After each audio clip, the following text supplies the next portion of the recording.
Getting back to my discussion on liberal democracy, there was an article in a newspaper in Berlin that described the U.S. election night as the night the West died. Now that's probably, I think, a bit of an exaggeration.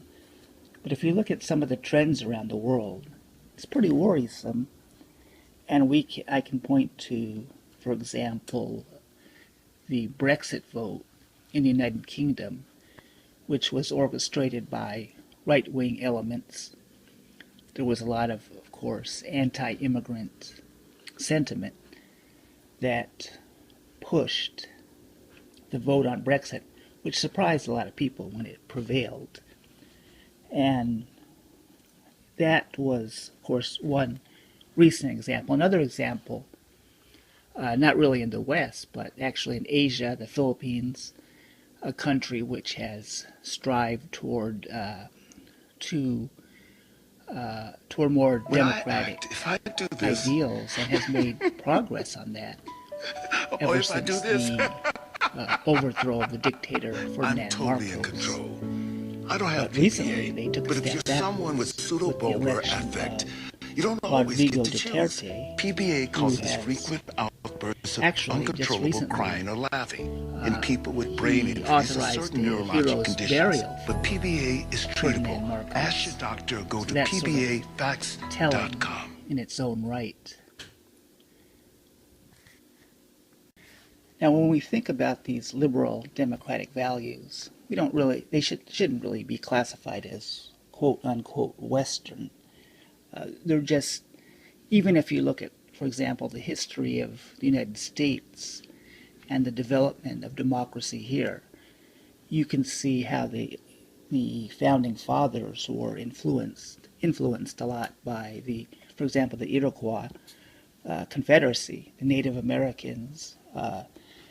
Their type of lifestyle, the lifestyle of many indigenous peoples, the free lifestyle, the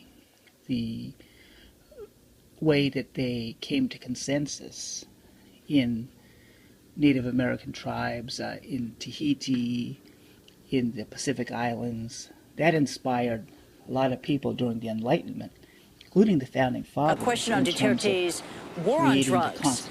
Trump is focusing on this America First, coming up with the principles that guide our democracy, like freedom, liberty, and the pursuit of happiness, and all the general concepts that came into the formation of modern liberal democracy.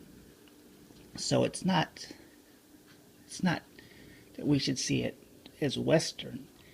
It's modern more than anything else, and it was developed out of the appreciation of a lot of different cultures and a lot of different values.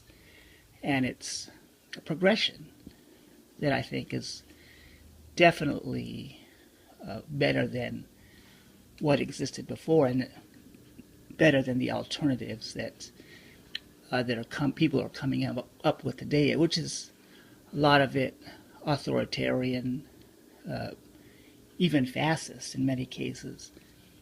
And in addition to, of course, Brexit, the election of Rodrigo Duterte in the Philippines, now the election of Donald Trump, there are also elections coming up in Europe which are problematic, which could tilt toward the right. Particularly right now in Austria, the right-wing candidate is favored to win. And then in France, the Le Pen party, which is very anti-immigrant, anti-Muslim, is looking very competitive, which is unusual, of course. And no one in France really trusts the polls these days.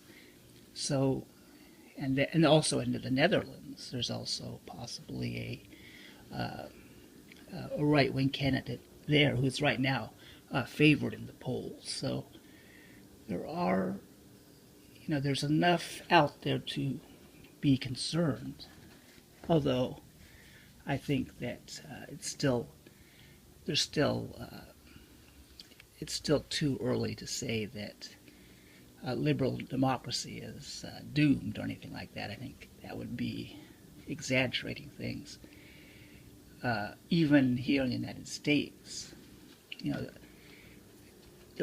the Trump victory, I think, was more a fluke, really, due a lot, as I said before, to overconfidence on the part of the supporters of Hillary Clinton. I think that's one reason, anyways. And you can see that, for example, by the fact that Hillary Clinton is so far ahead in the actual popular vote. So, yes, it's worrisome, but I think that in the end, that the liberal democratic ideals, values will prevail. And, you know, a lot of this is happening because there's fear, particularly of terrorism, you know, with the attacks that have occurred recently. So a lot of it's fear, anger, and that eventually will subside.